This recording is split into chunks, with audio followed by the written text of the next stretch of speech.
prime time for failures. Air conditioner guys are usually hard to get a hold of in weather like that. They're all on roofs somewhere. Yeah, it's relationships with people and contracts, all that planning ahead is just so critical before, things happen, or you'll never be able to get a hold of someone. I totally agree. Yep. Okay, let's see what the latest SPE news is.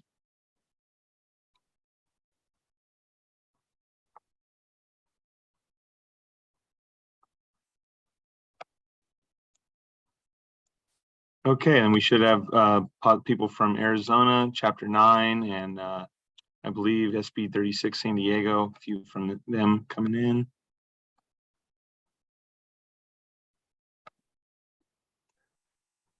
Matt, I don't know if you know it or not, but Walt Ellis from Arizona said he was not going to be able to be here, so he extends his apologies. Okay. Yeah, the one thing we do for these meetings, Chris, is we do record them, and they're on Facebook. We can watch them later, so just so you know. And we do have people watch them later, and we actually get credit for that if they watch the meeting after somebody attending. Okay, so we'll just start. We got 18 people. Chris Crump, thanks for being here, and everyone else from SP 47, 9, and 36. Thanks for being here as well. Excited and looking forward to this presentation on WebRTC and hearing about products like Gaggle. I think that's how you pronounce it, but GAGL that Comrex has, kind of how you guys solve the problem. So interested in hearing about that. SBE 47 news. We'll ask for the other chapters if they want to say anything to the group. But we had our board meeting on August 31st. We talked about our meeting times right now, and with alternating time, Zoom in person. I think it's going well, honestly, and we're gonna try to keep it this way with alternating, the lunch times being the Zooms and the evenings being the in-person and going to an event. Our Sirius XM event in August, I thought was a tremendous hit, probably one of the best meetings we've had in a couple of years. So that really worked out for us. September 10th, last weekend, we had our first CRO session with Allison and Maria doing our, we talked about we're putting on a session to go over the CRO, the Certified Radio Operator Exam concepts. I think that went really well. We had a great turnout of our board, Doug, myself, Marcos, Dick, Jason, and this is also kind of forming, how we're going to do this in the future for other people. Obviously we know Maria, we know Allison, but we also want to use this as a tester for people that may come and say, hey, I want to get into radio. What do I do? Well, hey, I'm glad you asked. You can take this course with us. So we met at the iHeart Studios. Day one was a studio day, going over, consoles, things like that. And I think it went really well. So we're going to get a date down for our second Zoom session, and that's been moving along. Next month would be an in-person meeting. We're still working on the details, might be at iHeart, but still getting that finalized. Holiday party for our members. Maria has been working diligently on a couple ideas have come up about venues and things. She's still kind of looking into everything, but the current plan is to have an in-person holiday party. Things change quickly, you know how it goes, but that's the plan, and we really hope that's going to take. So we'll get back to you with more, but that's what Maria's been working on. She's been doing a great job. Talked about October. Doug does have a presenter. We're just trying to finalize stuff. Hey, the YouTube, Marcos has done a great job of putting out our CRO YouTube videos of the different concepts, transmitter type stuff you can't really just teach in a classroom. Jason's been using it for his class stuff. So we're at about 30 subscribers. I think we need to be closer to 100 to be able to stream live on YouTube. So please tell your friends. I think we're going to post about it on Facebook, maybe the Broadcasting Club page. But if you could like our YouTube page, SB47 Los Angeles, I believe, or Society of Broadcast Engineers 47 Los Angeles, we would really appreciate that. So that was our meeting. One thing in the market I know I wanted to mention was there was an event, an EAS event that happened, I guess, a week and a half ago related to the Castaic fire.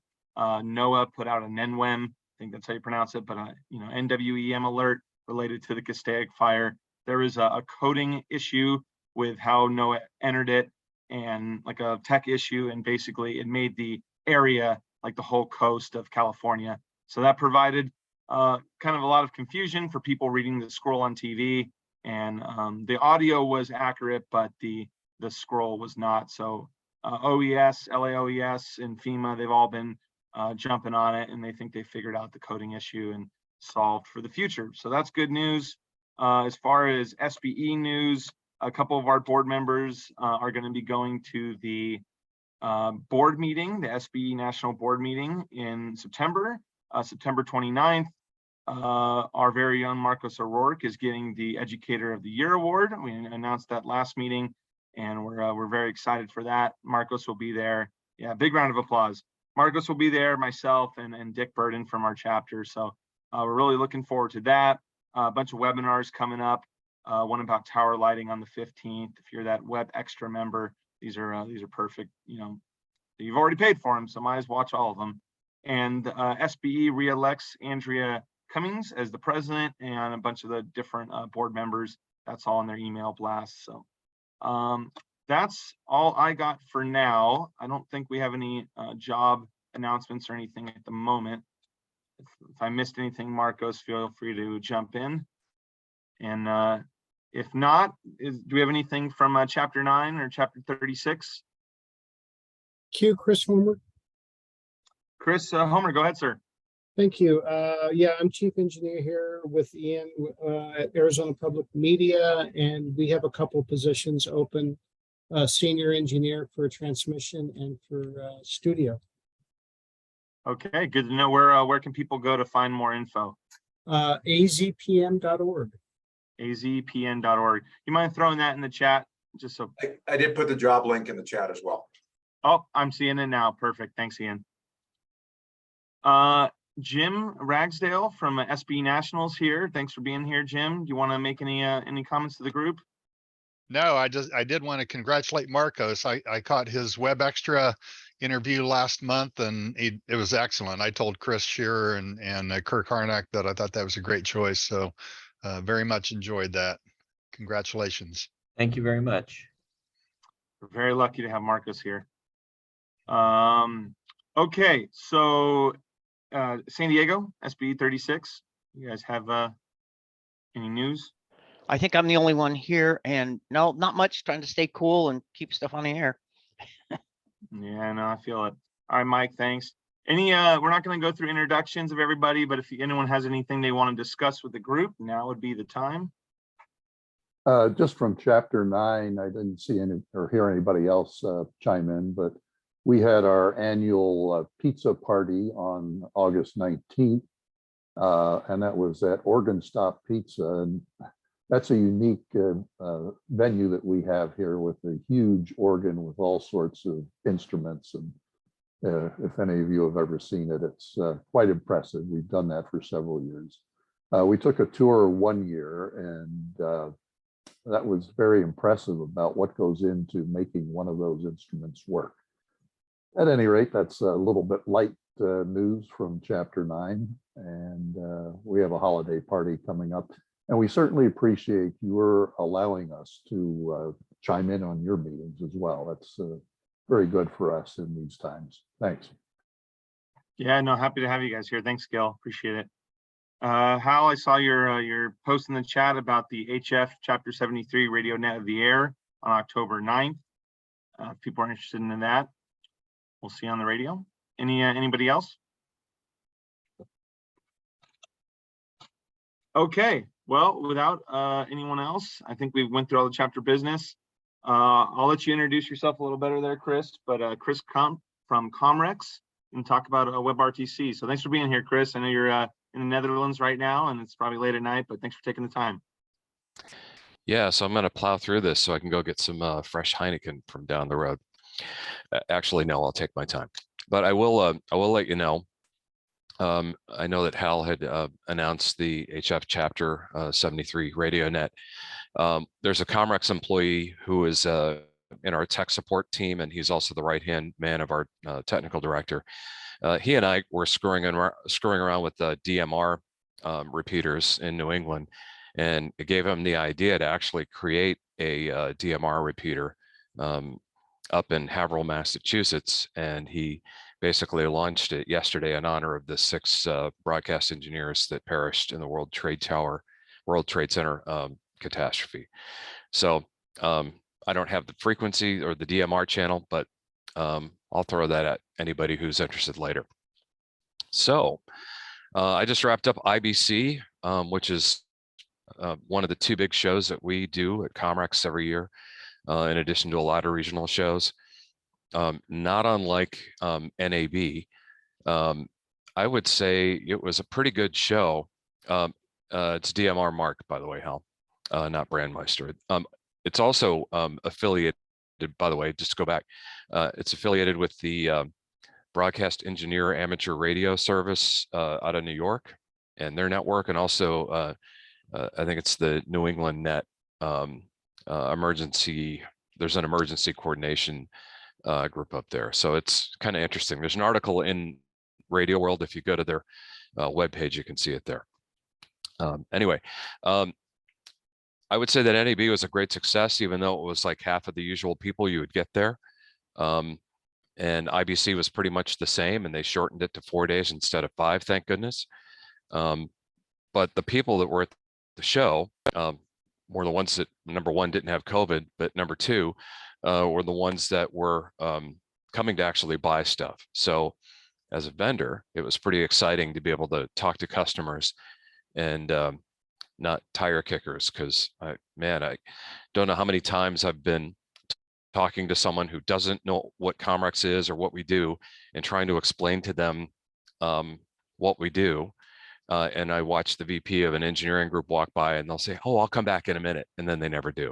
That didn't happen. I was able to actually talk to everybody I needed to. So it was a really good show. IBC was the same.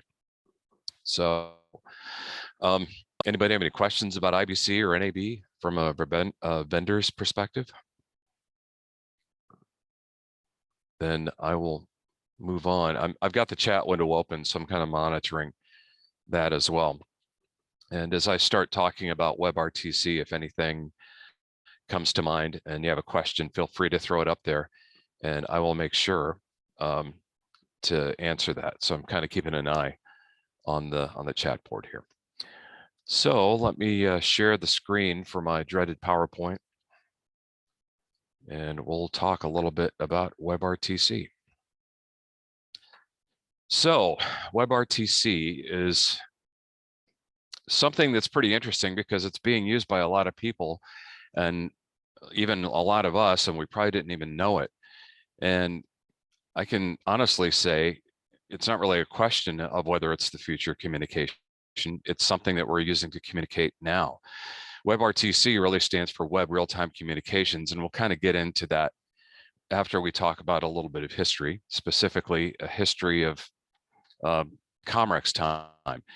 So somewhere between 1876, when Alexander Graham Bell invented the radio telegraph, and sometime between 2010 when WebRTC was developed, and somewhere between when Al Gore invented the internet, Comrex developed a whole line of products that would work on all of those mediums. So between Bell and Gore, we're doing a lot of circuit switch data services and POTS codecs and things that used 26 megahertz licensed channels and crystal-based stuff, but then POTS codecs and ISDN codecs.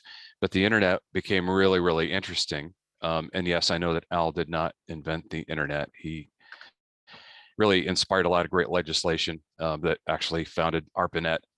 And just, I don't know if anybody knows it or not, but information superhighway was not a phrase that he coined, but one of his associates, one of his staffers coined that, but he took credit for it, but like a politician would. But we've been able to do a lot of stuff with the public internet. And I'd have to say that WebRTC basically is kind of a quantum leap in terms of capability and being able to harness what the internet has to offer, especially since if you consider the fact that all of the circuit switch data services, or the majority of them, especially PSTN or POTS, has been mandated to be shut off last month. In a lot of cases, it has been. So if you have an analog phone line or a equalized loop that just mysteriously stopped working, that's because the FCC had sent out an executive order 3 years ago saying that alternative service needed to be provided because they're no longer being tariffing those circuit switch data services. And ISDN is pretty much in that same category. On the East Coast, most of those have been shut off. You can get simulated ISDN services, but they're getting really outrageously expensive. So if you've got an ISDN circuit, then you're one of the lucky ones. Oops, all my stuff is being covered up here. So let me just shut this off here. Okay. So WebRTC, Web Real-Time Communications, basically got its start in 2010 when Google bought a little company called Global IP Solutions. And they basically had this technology in their hands that utilized a web browser with embedded coding algorithms and other functionality that could talk to other web browsers. So it really kind of became a thing when they presented it to the Internet Engineering Task Force and the World Wide Web Consortium. And then they released it as an open source project. And Comrex really loves open source projects, so we thought that was pretty neat. In 2011, Ericsson Labs, mostly known for their phones, their cell phones, implemented something called a Bowser. And I don't know why they call it a Bowser, but it's the Swedish and they have their own sense of humor, I suppose. And then in 2013, the first browser-to-browser video call took place. So voice in 2011, video in 2013, and then they developed an engine that would actually allow for data transfer for things like real-time chat and sending telemetry back and forth between the browsers. In 2014, Google Hangouts, and it doesn't seem like it was that long ago, Google Hangouts was developed, and they started to use WebRTC for video and for audio. And about that time, somewhere between 2014 and 2017, we started to go to a bunch of really boring technical seminars about WebRTC and all of the technologies that could be developed with them. In 2017, we introduced a product called Opal that leverages WebRTC, and we started to ship it in 2018. Opal is really kind of a different product than what we're used to, because instead of having hardware on both ends, you would have a web server on one end and you'd use a web browser to connect to it to do high quality audio.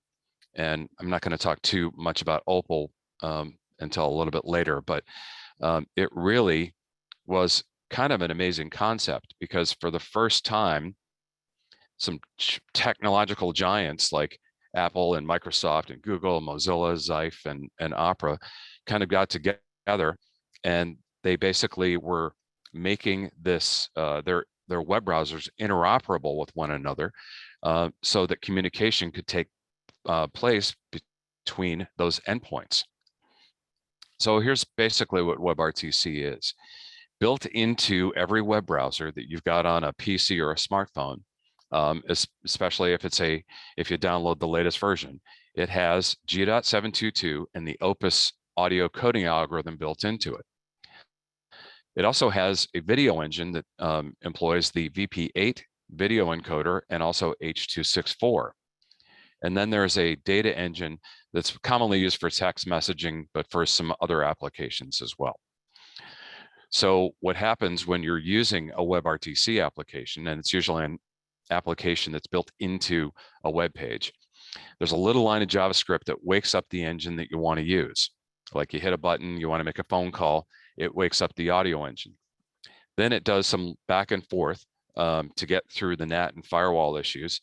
It does an SSL certificate exchange between that application on the web browser and the far end it's trying to connect to, using port 443, and it does that certificate exchange, so it's a secure transmission. Then it asks for permission to use the camera or the mic on the device that you are calling from. And then once that happens, there's a peer-to-peer connection that's established between the browsers. And all that time, there's a WebRTC server that is actually managing the call and employing some things like dynamic buffering, encoder throttling, and some other error protection and concealment techniques. Probably one of the easiest ways to describe a WebRTC application that you'd see on a website would be a little thing that we have on the Comrex site. It's an application that's made by a company called OnSIP, which is a voice over IP provider out in New York, and it's called Say So.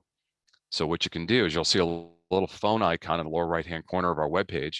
You click on it, that wakes up the JavaScript in the application. And the application basically is this little thing here in the lower right-hand corner. And you can choose to make a voice call or a video call.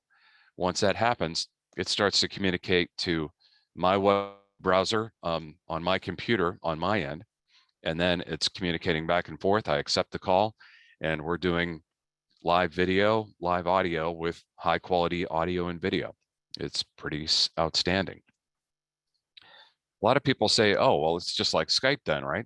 Well, no, it's a lot different, because Skype is actually an application that you would put onto a computer or PC.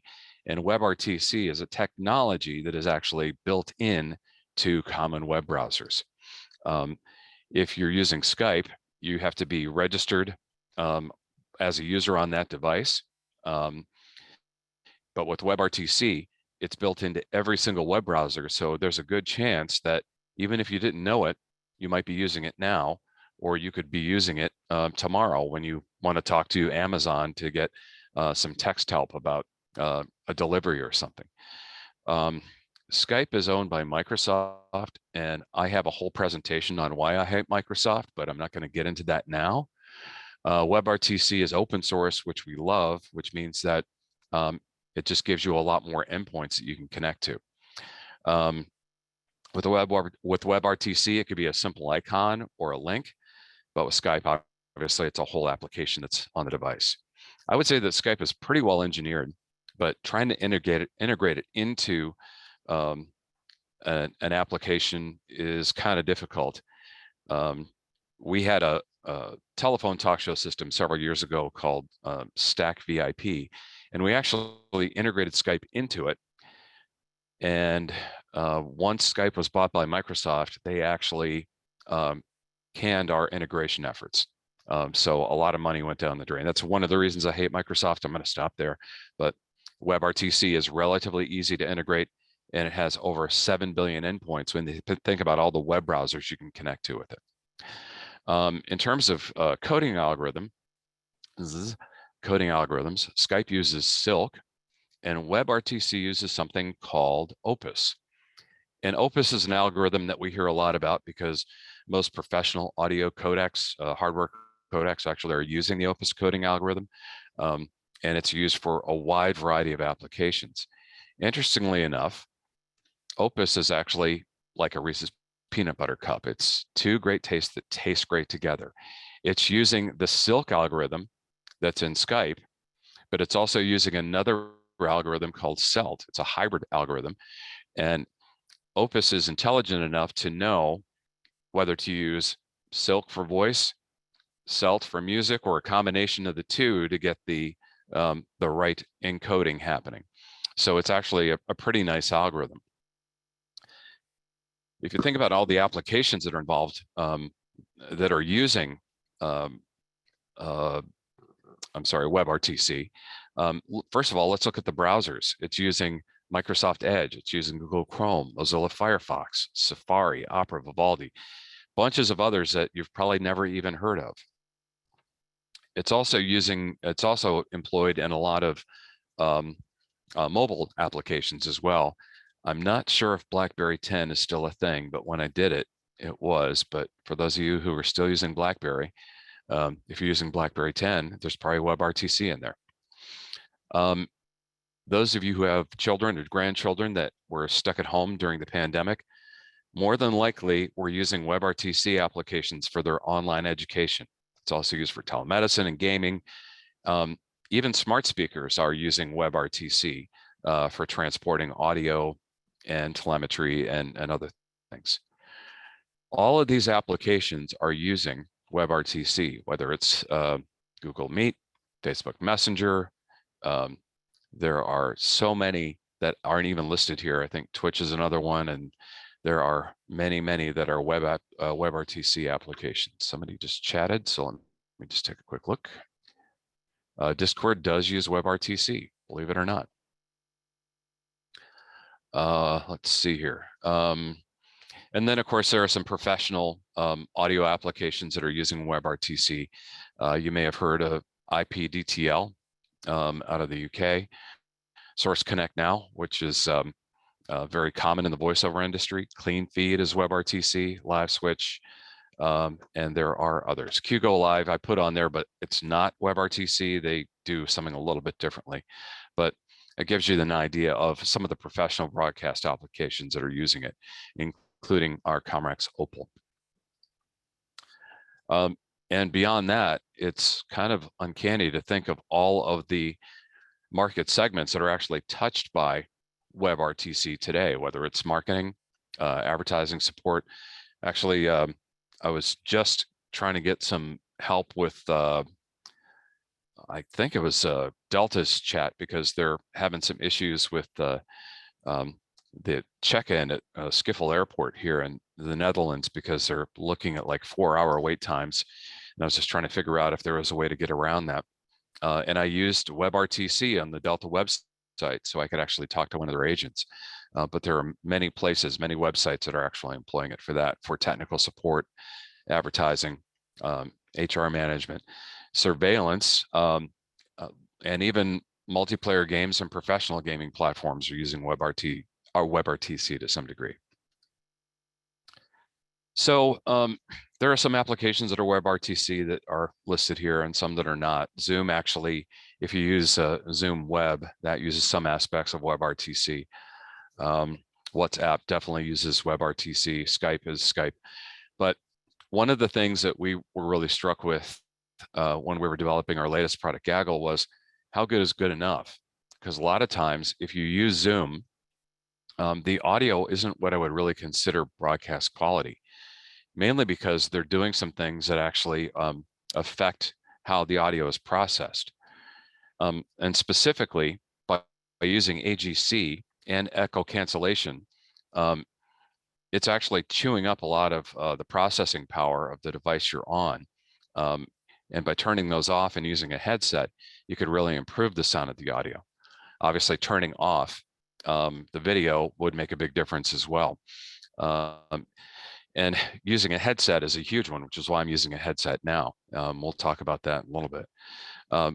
One of the other things that we recommend that people are doing when you have a guest that's connecting with a WebRTC application like our Opal or IPDTL or Source Connect Now or our new Gaggle, is make sure that you turn off any other streaming applications that are on the same network, because you don't want to compromise the bandwidth by something that might basically put the pedal to the metal and basically kill your ability to get any kind of usable data throughput. Making sure that you use QoS Mac Priority for the best effort. Having a super simple interface that doesn't require a lot of steps is usually really important for making sure that your WebRTC broadcast goes off fairly well. Having some dedicated broadcast hardware connectors is a good idea, which is why we like to use Comrex hardware on the studio side, because it gives you the dependable hardware that you're used to in that application.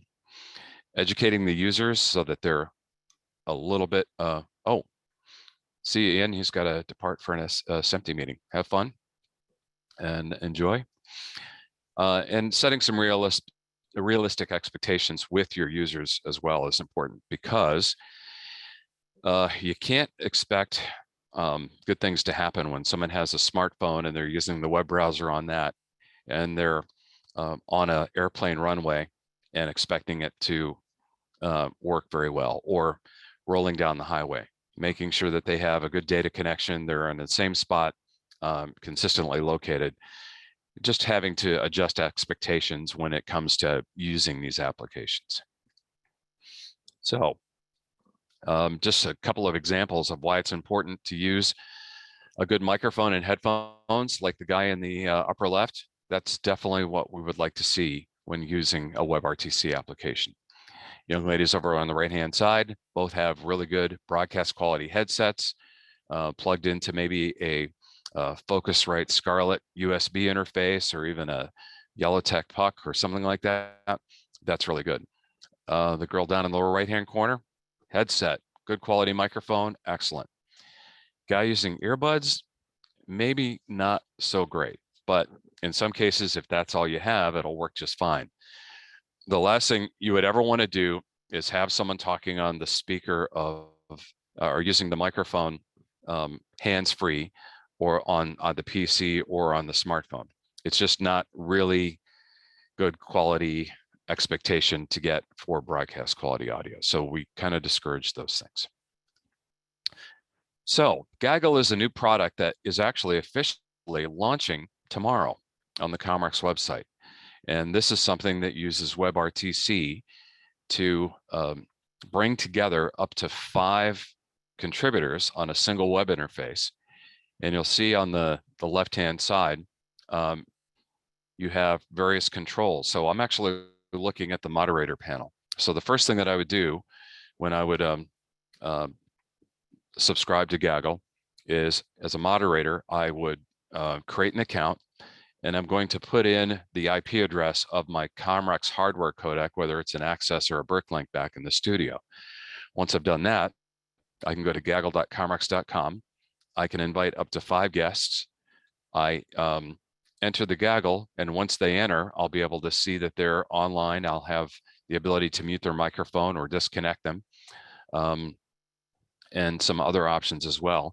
In the future, you'll be able to talk to them as a producer in producer mode. But once you have all of your guests together in the Gaggle, you can then hit the Connect to Codec button, and it will connect to hardware back in the studio. Keeping in mind that all of the guests that are here are internally conferenced, so they can, they all have their own mix minus, so they can hear each other very well. And as long as you're feeding mix minus in the studio to the codec, the host back in the studio will be able to talk to all the guests, and everybody will be able to hear each other. And it's like they're all sitting in the studio together. And as I mentioned before, you can also use it in the studio use it on a mobile application or a mobile phone just by using the common web browser on the phone. And just in case you're curious about the audio quality, it's really good audio quality using the Opus coding algorithm. So I'll play you a little bit of online demo I did for a customer in Scotland, and just to give you an audio sample.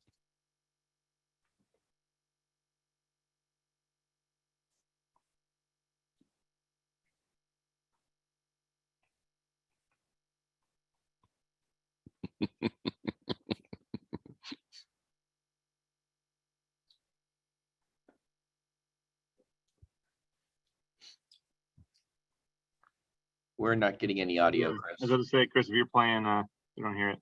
Oh, you didn't hear that? No. Darn it. Okay, let's see if, well, all right, I'll tell you what, instead of me trying to figure out how to get the audio out of the PowerPoint, if you would like to connect with me in the next few days, I'd be glad to do a live demo so you can actually hear the audio quality. And I'm really sorry that we can't hear this. It's usually the challenge with doing these things remotely, I suppose. But it does sound really good. It sounds like they're sitting right in the studio. And I'm sorry you missed the whole humor of that little bit. Oops. Okay. So instead, let's talk about data, because obviously we can't really do much of this without data. I would have to say that probably the most exciting thing that we've been hearing about recently is 5G and how great it is. One of the things that I've noticed in my neighborhood also is that in conjunction with all that 5G that's popping up and all those garbage cans on top of telephone poles, I don't know if anybody else has noticed it, but there are huge bundles of black shrouded fiber optic cables that are being put up on utility poles just about everywhere. especially in my neighborhood in Gwinnett County in Atlanta, in Georgia. These things are thousands and thousands of pounds, and they're actually bending these wooden utility poles to the point where one actually broke down on a street not too far from me. But all of the wireless providers and broadband providers are really taking advantage of the fact that they've got these utility poles and they're lighting all this stuff up. I also know from talking to friends that 5G frequencies, especially the low band frequencies, are actually being turned up. And according to an engineer friend of mine that was talking to an AT&T tech, he told me that they've been instructed to turn down the RF output of some of the 4G radios in the towers. I can only assume that what they're wanting to do is lower the performance of 4G in favor of 5G to make everybody buy cell phones.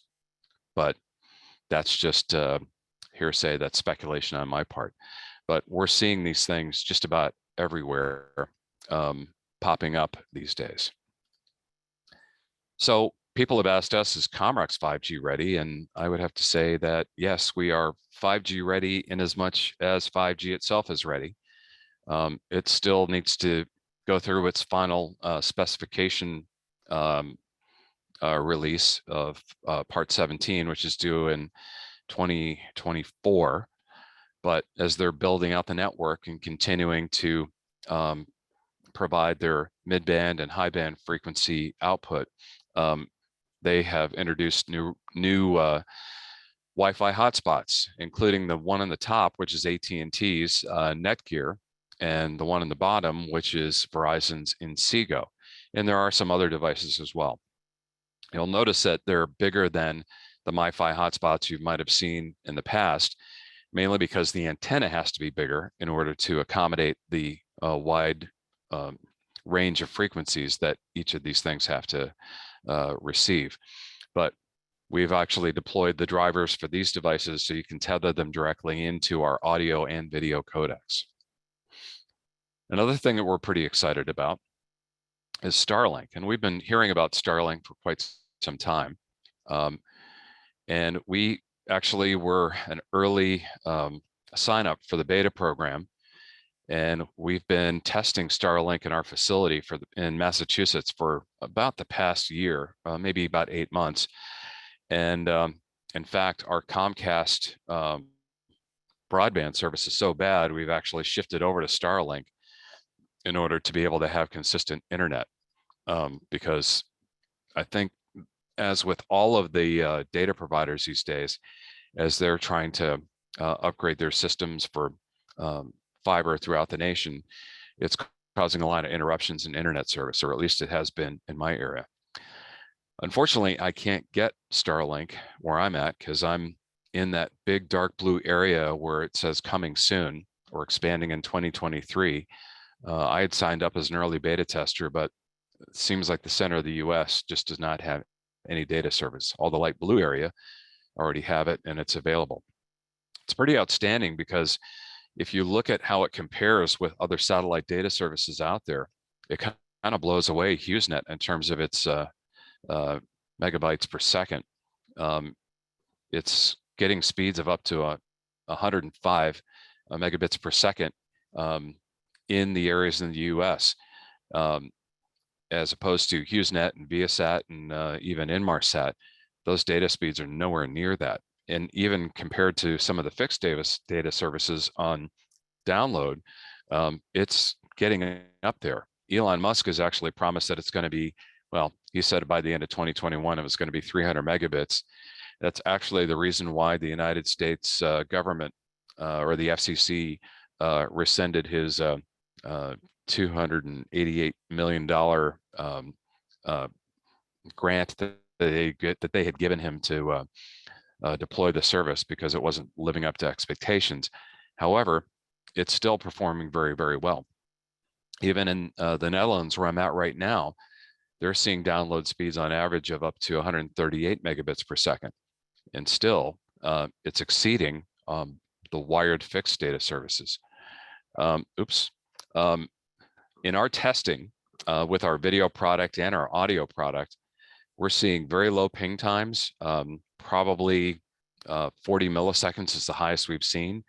But we're seeing some very consistent data throughput, connecting for hours at a time, our audio codecs. We did have to put a little bit of fixed delay in there of about half a second to keep it consistent, because there is some marginal 2 to 5% packet loss. But for doing live broadcast, it's usable if you can tolerate a half-second latency in your audio. But we're pretty pleased with that, and we're hoping to see where their relationship with T-Mobile that they just announced will go. Because I don't know if you've been following the news, but Elon Musk and the T-Mobile president just announced that they're going to be somehow getting Starlink's data to T-Mobile's 5G phones, so that they'll have at least some kind of data capability in rural areas where there is no cellular coverage or cellular towers or access to anything else. So we're kind of following them very closely, trying to find out how this will help broadcast in the not too distant future. And I have to apologize, this isn't my normal SBE presentation, because I usually don't do them remotely like this, because I like to be a little bit more interactive, but I would love to answer any questions you might have. Yeah, thanks, Chris. I know one thing that our company's looking at, COVID's not necessarily over, and, this has kind of been a different disaster, a different kind of emergency plan than we've, typically seen.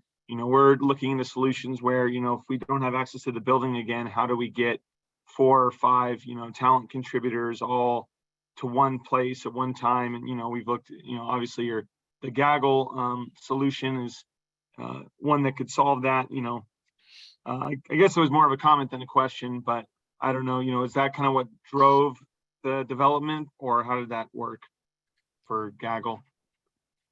Well, first of all, I would say that being in the remote broadcast business in 2020 was really a good choice career-wise, because we had a lot of gear sold to a lot of broadcasters that had to get all of their air talent set up in their own home studio. It was not good for engineering, because you guys went from having 3 or 4 studios or 7 studios sometimes to having, anywhere from 10 to 20 studios that you were responsible for in people's houses. So that was tough, but we sold a lot of gear, and we continue to, but there is also economy of scale where broadcast is concerned. We're aware of that. And in some cases, just having an interface where everybody can basically log in and interact without having to have a lot of expensive hardware to make that happen makes a lot of sense. So you could have just a simple subscription-based web interface that you can log into, and then connect to a broadcast quality piece of hardware back in the studio. And to be honest, there are a lot of small market broadcasters and medium market broadcasters that just can't afford the hardware, but they could afford one Bricklink, or they could afford one access rack and a low-cost subscription service. So I think it's something that is going to serve us well. In fact, we had the first on-air use of it at a small station in Dubuque, Iowa. And since they were using telephones for call-ins with a couple of different guests, it's really changed the way their listeners experience the broadcast. So that's the other thing, increasing the quality of the audio for the listening audience and making it more accessible for the small market broadcasters, even big market broadcasters that want to improve the quality of their audio and get people off of crappy cell phones. No, sounds good. Is there a firmware update that needs to be done to the brick before this will work, or no? Yeah, you need to be on 4.3 P11 at the minimum, but I think P13 is probably current. I've been out of the country for a little bit, so I haven't been following as closely, but just make sure it's up to the most current firmware. It's basically adding Gaggle to the SIP whitelist and making sure that the firmware is current so it can support the technology. So it's a good idea. It's always a good idea to update your devices whenever possible. Someone is asking, Bill Dawson's asking if T-Mobile Starlink comes, when it comes online, will the existing phones work with that? Probably not. Most likely it's going to have some new hardware element to it, but they just made the announcement. So it coming online is probably a little bit farther down the line than we might expect. I think, you know, like all corporations, they're trying to generate some capital insurgents with this announcement because it is exciting. But we'll see what happens. I think it's going to give them an excuse to come out with a new cell phone that they can sell probably. Oh, plus, you know, they're also, Starlink's putting up 60 birds a month. I think he's got approval from the agency that oversees satellite coordination to put up to 42,000 satellites in space. And I think he's got close to 3,000 right now. But Starlink isn't without controversy. I mean, the scientific community has been complaining that it obscures the night sky for telescopic viewing because it reflects back on the Earth, and they can't see stars with earthbound satellites or telescopes. But I have to say, I mean, for a satellite-based internet service to have as low latency as it does, it's pretty amazing. I mean, having used Inmarsat BGAN, I'm used to 3/4 of a second delay each way, as opposed to the 40 millisecond ping to their network. It's pretty amazing.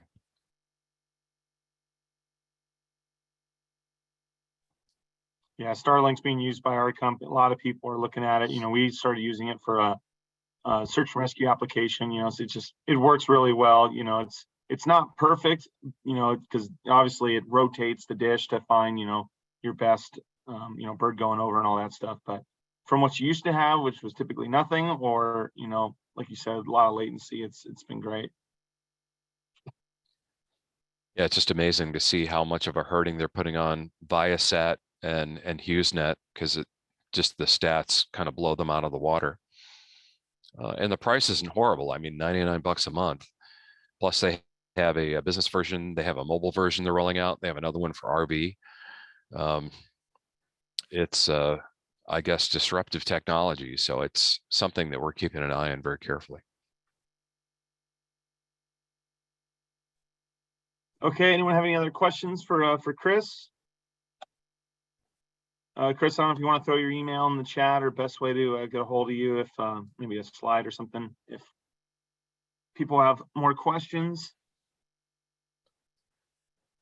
Or All if right, you'd well, like thanks everyone for, yeah, or if you'd like to do a demo, I'm happy to send you a Gaggle link and we can just chat away. perfect. Thanks, All right, Chris. well, thanks everyone for being here. Our next meeting would be our evening meeting in October. Look for an email on that. Thanks to chapters 36 and 9 for joining us as well. And if we don't have anything else, we'll adjourn and we'll see you guys next month. All right. Thanks, Chris. Thanks, everyone. Have a good day. See ya.